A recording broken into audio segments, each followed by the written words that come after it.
Welcome to Cocktails and Capital, the working on your business podcast that feels more like grabbing a drink with your best friend. I'm your host, Sarah Tatum, that best friend. I'm the owner of Tatum Accounting, where we invite our clients to take a vacation from their bookkeeping.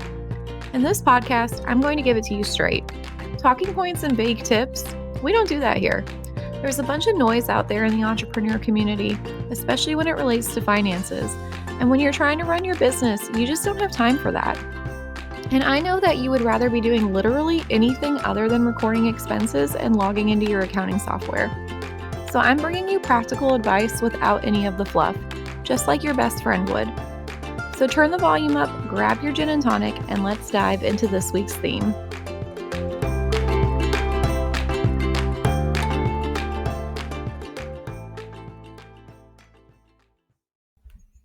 Hello, everyone. Welcome back to Cocktails and Capital, episode 37. Super exciting. Today, we're doing something a little bit different. We've restructured a little bit. So we're doing like your regularly scheduled accounting content. We're doing some more personal episodes of me just talking about business and what I do. And we're going to do some guest interviews in the future, which I'm super excited about.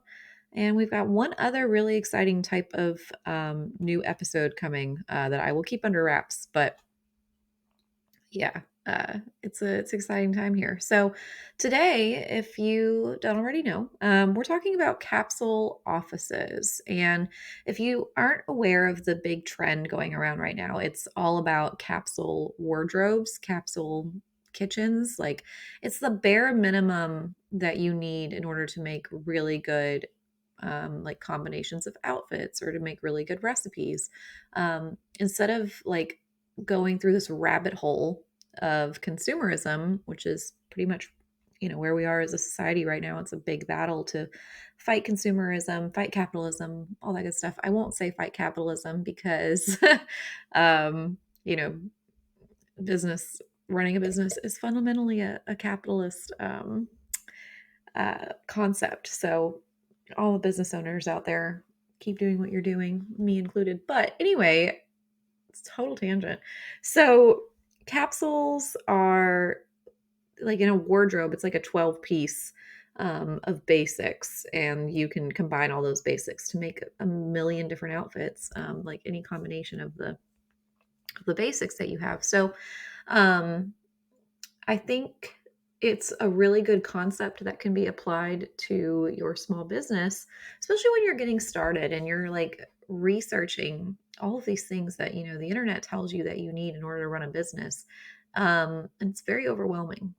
So we're going to kind of fight that overwhelm today, combat some consumerism, um, and hopefully help you A, save money, and B, be less overwhelmed. It's when you start adding a million tech apps into your tech stack, it's just like, where is all of my stuff? You add all these things in order to try to be more efficient, and then you end up causing yourself more stress because you don't know where anything is.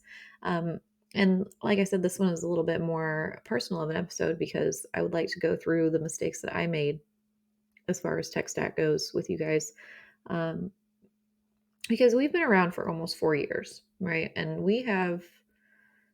I have some serious shiny object syndrome. Like, I find a new app and I am on board. I'm also a big adopter of tech. I love what technology can do. I think it's super awesome how much easier our lives can be by using technology in the proper way.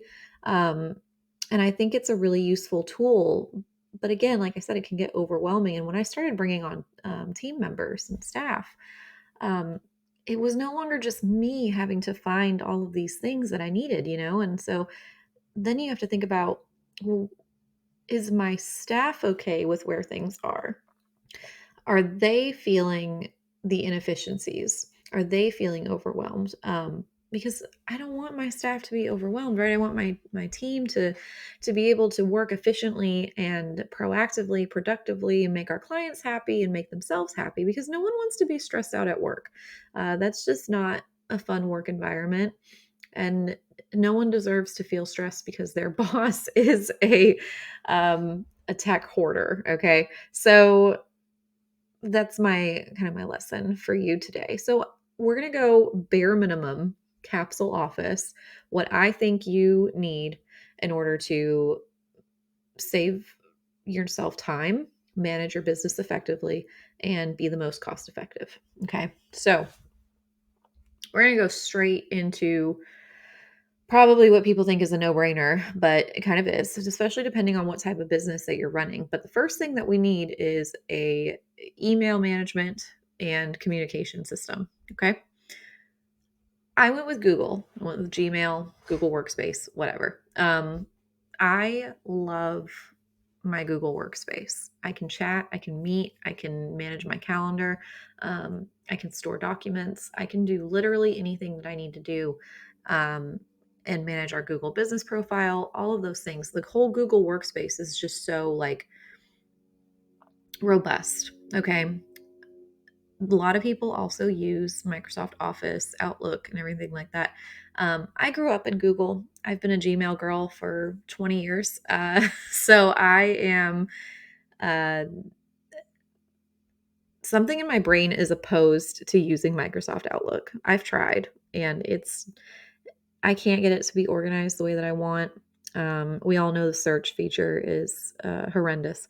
So I just went with Gmail and I've stuck with it and I'm happy that we did. So you need to decide between who's going to host your emails, where are you going to find all of your communication with your clients, with your contacts, your business supplier, etc. Where are you going to essentially store uh, the lifeblood of your business communication? Okay. Second thing we've got is my personal favorite, of course, your accounting software. Okay. We've talked about this on the podcast before. It is important from the get go that you have some sort of receipt management and categorization tool so that way you can know where your numbers are going. And I'm not going to make this a big thing on this episode because we've done this, like I said before, there's whole episodes on my favorite quick accounting apps, whatever. There are options that range from free, like Wave, to options that range to be a little bit more pricey, but have a lot more features like QuickBooks, Zero, FreshBooks, etc. There's a ton of options out there. Demo some, talk to an accountant, talk to another business owner who actually does their bookkeeping, and find one that will work for you. But at the bare minimum, get on something that is free like Wave and track your expenses and your income. Okay. Another thing, especially for my product-based businesses, is your point of sale system. How are you going to sell products? For my service-based businesses, how are you going to invoice people? So there's multiple different avenues we can go here, but you have to pick one. So we have Square, we have Stripe, we have, you can invoice directly out of QuickBooks. You can take card payments directly out of QuickBooks Online. You can use PayPal. You can use a million different things, but the more avenues for money that you take, the harder it is to track where your revenue is. What revenue have you not cashed out yet? You can set up Square to automatically deposit every single day, or you can tell it to manually do so. But if Square is like 15% of your overall money producer and Stripe is your big one, you might not remember to go into Square all the time and manually move that money into your bank account. And then you're missing out on income, right? We don't want to do that. So we need to pick where we're hosting our inventory and where we're hosting our revenue. So Square, Stripe, Shopify, all of these different options. We're picking one of them. Okay. We're picking one of them. If you're using something like Etsy, it is an all-in-one, one-stop shop, truly and honestly. Etsy is, we all know, a little bit more expensive on the fee side of things, but they do host your finances, they host your inventory, they host your payouts, all that great stuff. Another app that you might want to consider is a customer relationship manager or a CRM. And this is going to be especially important for service-based businesses because you need to stay in contact with people who are in your pipeline, right? Like we have a lot of connection points with people day to day. And the what they're saying now, marketers, is you need between 15 and 20 connection points with someone before they actually connect with you to book a service or to even talk about the services that you're booking. So with product-based businesses, your CRM is a little bit more integrated into your product store, your Square. You can have your list of customers in there and send newsletters based on that list of customers. When you're a service-based business, it's a little bit more difficult. And it's difficult, again, because of the many touch points that you need to have. So we're trying to get people to subscribe to our newsletter. We're trying to get people to click on our Instagram reels. We're trying to get people to download ebooks and guidebooks and read our blogs and whatnot, you know? And so to have a customer relationship manager is very, very important. So you can see who has connected with you and reach out and make a connection with them. So what we've done is I have had many CRMs in the past. So I used Dubsado for a while. It's a very popular app. HoneyBook is another very popular app similar to Dubsado. I found that Dubsado became a lot more than I needed though, and I could really get by with a little bit less. So what I ended up doing is, I host my website through Squarespace, and I have what's called a Zap. If you've never heard of Zapier, it essentially takes two different websites that don't talk to each other and makes a Zap between them, a connection, and they will talk to each other then. So what we have is a Zap between Squarespace. When people put in their email address to sign up for the newsletter, it zaps over to Flowdesk that newsletter subscription information, and they will automatically go into our newsletter pipeline. So you can merge multiple different apps. But you can also use your mailing list newsletter app as a CRM as well. You just have to keep it organized. We have many different things here, right? We have your email storage app. We have our financial app. We have our POS system and our payment processor. We have our CRM. And, kind of tying into the CRM system and your newsletter system as well, you need a website, right? Who's hosting your website? Are you building your website? Who are you going to use? Like I said, we use Squarespace. It's been great. Super, super easy to manipulate, move things around. I feel like a whole website editor, like I could have a whole other business and career in designing websites, which I won't. But it's very user friendly and very easy. A lot of people use WordPress. I find that you need like a degree in coding in order to use WordPress. So if we're going bare minimum Capsule Office here, I would not go with WordPress, but find something that works for you and that you're comfortable manipulating, because your website needs constant updating. And it's important to make sure that your website stands out and gets in the correct people's Google searches. And then the last and kind of final thing that I would say is absolutely important for your Capsule office is a project manager. Okay, we've used many different project managers. I have a project manager addiction. So there's apps like Monday, Trello, Asana is what we use here. And we can keep track of where everybody is at one point in time and where a project stands, where an onboarding of a client stands. If somebody needs help with something, they can communicate with other team members within the project itself and collaborate. And I think that's very, very important. I've also used spreadsheets in the past to keep track of everything and just update the status with a drop down menu. You can get as cheap or as free as a Google spreadsheet, or go all the way up to Asana, Monday, Trello, and really, really invest in the project management. But the main essence of this capsule wardrobe is that you just have something that works for you that allows you to keep track of the projects in your business. Some people use whiteboards. Whatever you got to do. Right? We're just doing bare minimum tech stack. We're going to get this business off the ground and we're going to get it running smoothly. Again, recap. What do we want? Okay, we want an email system. We want document storage. Can be one and the same.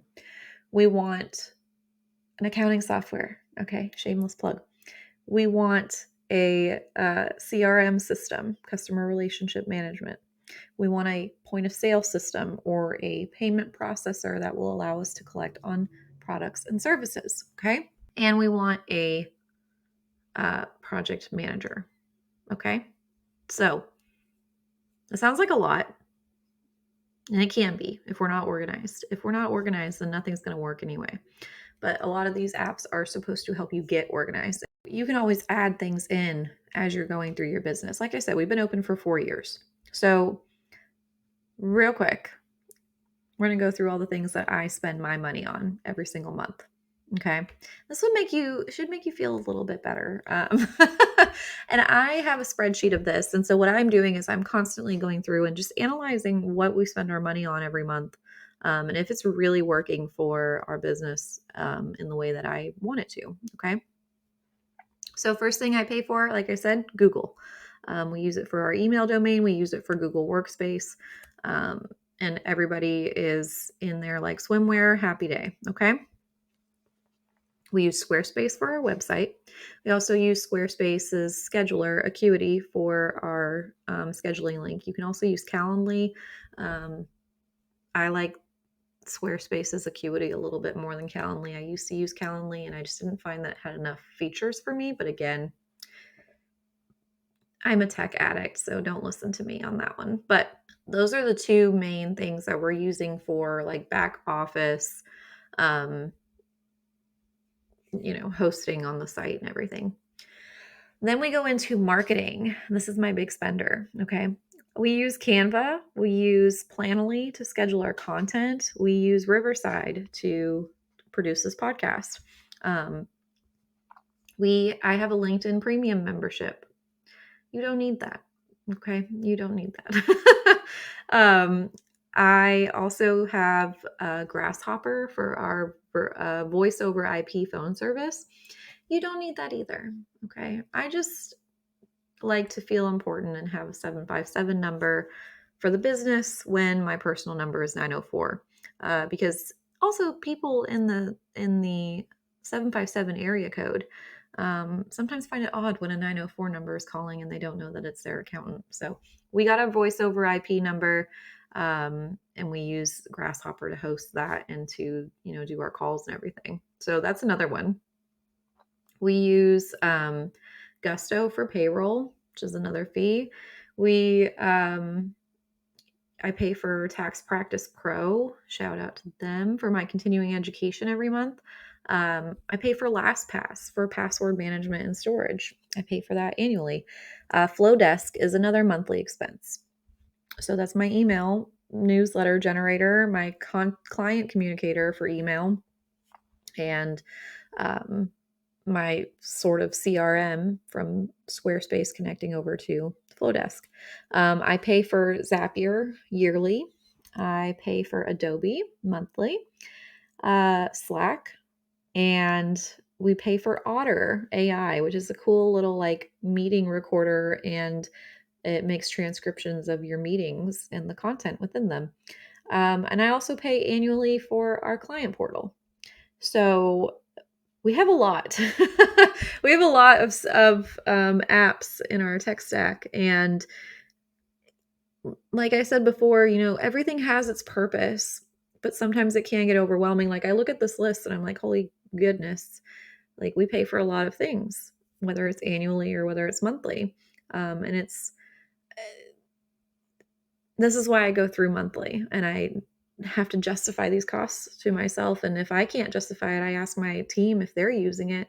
And if no one's using it, then why am I paying for it? Or if we're not using it effectively or efficiently, why am I paying for it? You know what I mean? So it's important that even though we're talking Capsule office, Capsule running a business, whatever, that when you start adding these things, all of these things do cost money. And it's important to check in on how much money you are spending on that tech stack and whether it's working for you, working for your team if you have one, and whether it's working efficiently together. All of these things have to run together in order to make a successful business. And if they're not, then you're just spending money on spending money. If you're already running a business and you have a tech stack, I would love for you to share it with me. I like to put little guides together, if you didn't know already, if you haven't perused the website. But I am planning to put out a guide for the business owner of different industries on what tech stacks people use, just so that everyone has opinions from other people, and not just from an accountant's perspective and from a service provider's perspective. So I would love if you listen to this episode and you have an idea of a tech stack that you would like to share that you're using. Please get in contact with me, message me on Instagram, send me an email. If you enjoyed this episode and the content and you want more of these, like, how do I do things episodes, again, let me know. I would love your feedback on the direction the podcast is going in and what we have planned. As always, if you liked it, take a screenshot, post it on your stories, tag me, let me know. Stalk us on the internet. We're at Tatum Accounting on Instagram, tatumaccounting.com. You can always send me an email, sarah@tatumaccounting.com. I am here for you, and I appreciate you listening to me talk about how I run my business today. So I will see you guys in a couple weeks.